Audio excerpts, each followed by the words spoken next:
오늘 말씀은 사도 바울이 유대인과 또 이방인의 관계를 서로 이야기하면서 복음 안에서 새로운 삶이 열렸음을 우리에게 강력하게 선언하고 있습니다. 바울은 복음을 전하며 현실적인 고민, 고충이 있었습니다.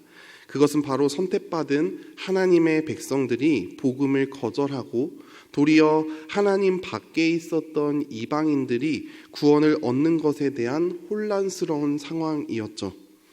바울은 원래 유대인의 출신이요 바리새인 중에 바리새인이었습니다. 그런데 자신의 동족인 유대인들이 예수님을 거절하고 생명의 복음을 받아들이지 않고 지금 보면 이방인들이 오히려 복음을 받아들이며 성도로 세워지게 됩니다. 바울은 이러한 상황 속에 애통하는 마음을 가지고 하나님의 놀라운 사랑, 우리에게 베풀어 주신 구원의 능력, 더불어서 유대인과 이방인의 관계를 함께 설명하며 이 모든 것이 하나님의 은혜 안에 있다라는 것을 강조하고 있습니다.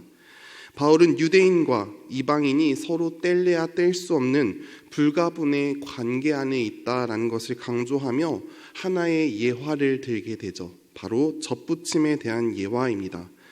오늘 본문인 17절 말씀입니다. 또한 가지 얼마가 꺾이었는데 돌 감람나무인 내가 그들 중에 젖붙임이 되어 참 감람나무 뿌리의 진액을 함께 받는 자가 되었은즉. 아멘. 젖붙임이라는 것은 나무의 기존 가지를 자르고 다른 나무의 가지를 붙여 자라게 하는 농사 기법입니다. 일반적으로 더 좋은 열매를 맺기 위해, 더 좋은 과실을 맺기 위해 실행하는 방법 중에 하나이죠. 사도 바울은 유대인과 지금 이방인들이 하나의 감람나무에 붙어 있는 가지다라고 우리에게 설명해 주고 있습니다. 감람나무는 이스라엘을 상징하고 가지는 유대인과 이방인들을 상징하는데요. 유대인들이 처음에는 감람나무에 붙어 있었지만 그들이 하나님을 배신하고 하나님의 은혜를 망각했기에 그 가지가 꺾였다라고 말씀합니다. 그러나 이방인들은 유대인들이 가지에서 꺾여진 후에 감람나무에 도리어 붙여졌다라고 말하고 있죠. 원래 돌 감람나무로 열매 맺지 못하던 이방인들이 아무런 소망이 없었습니다. 하지만 돌 감람나무였던 이방인들이 감람나무에 지금 젖붙임이 되어 참 감람나무의 뿌리의 진액을 함께 받는 자가 되었다라고 성경은 선포하고 있죠. 나무의 진액을 받는 것, 또 그것은 생명과 양분을 얻어 열매를 맺어가는데 중요한 한 존재가 되었음을 말씀하면서 이방인과 지금 유대인들이 함께 하나님 나라의 약속을 참여한 생명을 누리는 새로운 존재가 되었음을 말씀해주고 있습니다. 사도 바울은 이어지는 18절 말씀을 통하여 유대인이나 이방인이나 내가 더 뛰어나고 선택받은 민족이다, 서로 다투고 비교하고 자랑하지 말라라고 우리에게 말씀합니다. 유대인들은 하나님의 선택받은 민족으로 더욱더 하나님의 은혜를 받았지만 하나님과 그들의 삶은 더욱더 멀어져 가는 삶을 살았습니다. 이방인들은 하나님의 은혜로 구원을 받았지만 그들은 유대인들을 서로 배척하고 있는 상황이었죠. 누가 잘났고 또 누가 더 뛰어나고 서로 논할 처지가 아님을 사도 바울이 분명히 언급하고 있습니다. 어떠한 가지가 더 잘나고 어떠한 열매를 맺었느냐가 중요한 것이 아니라 그 가지가 지금 뿌리 속에 박혀 있기 때문에, 뿌리 속에 맺어져 있기 때문에 너희들이 지금 보존하고 살아갈 수 있다라고 말씀하고 있죠. 생명의 근원인 뿌리, 이것은 곧 하나님의 은혜를 강조하는데 너네가 하나님의 은혜 아래 있기 때문에 지금 살아가고 있음을 지금 강력하게 선언하고 있습니다. 이어서 바울은 20절 말씀을 통해 이들이 가져야 할 참된 자세, 더불어서 하나님의 공의로운 성품을 함께 드러내고 있습니다. 옳도다, 그들은 믿지 아니함으로 꺾이고 너는 믿음으로 섰느니라. 높은 마음을 품지 말고 도리어 두려워하라. 아멘. 바울은 차별하지 않으시는 하나님, 공의로우신 하나님의 성품을 말씀합니다. 비록 선민 이스라엘, 혈통 있는 유대인이라 할지라도 믿음이 없으면 결국 꺾이는 존재임을 다시 한번 언급해 주는 것이죠. 도리어 이방인들은 믿음으로 말미암아 접붙임되었고 믿음으로 섰음을 말씀합니다. 결국 복음 앞에 혈통이나 전통이 구원의 대상이 되는 것이 아니라 오직 믿음으로 말미암아 그 은혜로 말미암아 우리가 구원받은 존재임을 다시 한번 일깨워주고 있습니다.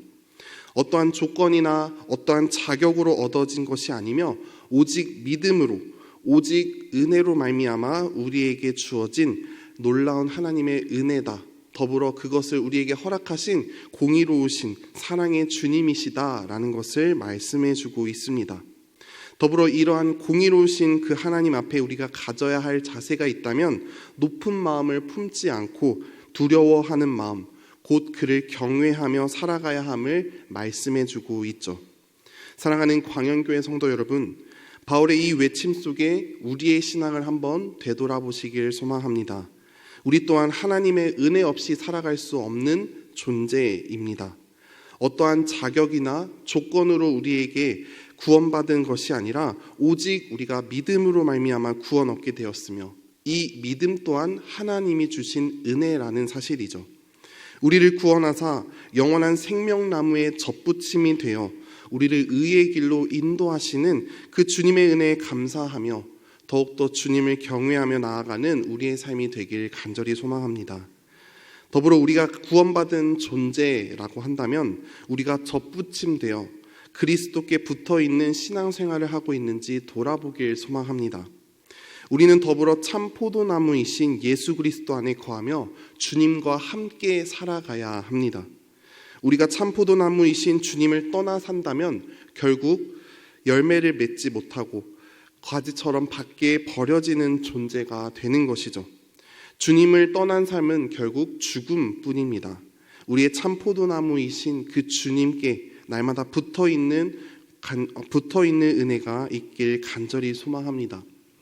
바울은 이어서 23절 말씀을 통해 참 감람나무로 다시 돌아온다면 언제든지 다시 받아줄 것임을 강조합니다.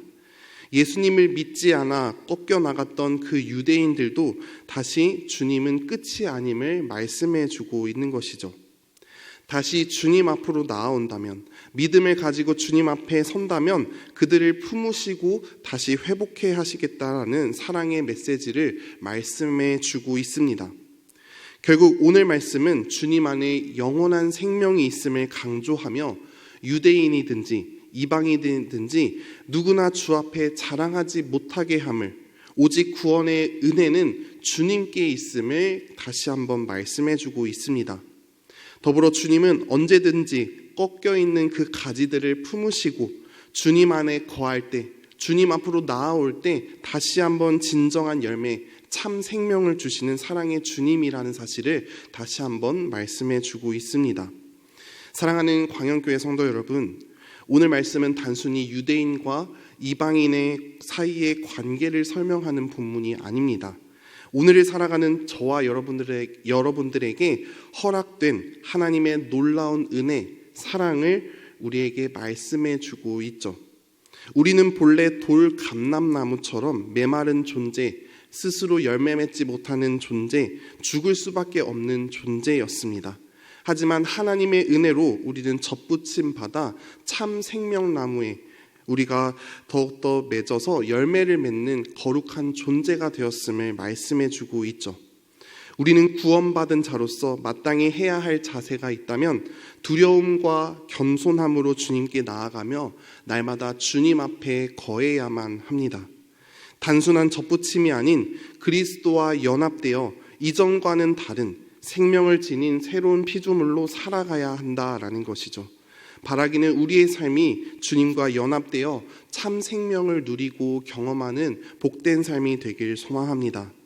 우리의 신앙을 형식적으로 유지하고 살아가는 것이 아니라 날마다 주어진 하루하루 하나님과의 더 깊은 관계 속에 거하며 주님 주시는 풍성한 은혜를 날마다 누리며 우리의 삶을 통하여 아름다운 열매를 맺어가는 우리 모든 광연교회 성도님들 되시길 간절히 소망합니다. 함께 기도하시겠습니다. 사랑의 주님, 은혜와 사랑을 감사드립니다. 오늘 말씀을 통하여 우리를 향하신 하나님의 놀라운 구원의 비밀을 깨닫게 하시니 감사합니다. 우리는 본래 돌 감람나무와 같은 메말라 죽어가는 존재였지만 주의 은혜로 접붙임되어 참 생명을 얻게 하시니 감사합니다. 그리스도와 연합된 새 생명을 얻은 자로서 주님과 날마다 깊은 관계 속에 거하는 삶을 살아내게 하여 주시고, 구원받은 자로서 두려움과 겸손함으로 날마다 서 있는 우리 모든 광양교회 성도님들 되도록 은혜 내려 주옵소서. 참 포도나무이신 예수 그리스도 안에 진정한 열매를 맺으며 풍성한 은혜를 날마다 누릴 수 있도록 우리의 삶을 주장하여 주옵소서. 감사드리며 우리 구주 예수 그리스도의 이름으로 기도드립니다. 아멘.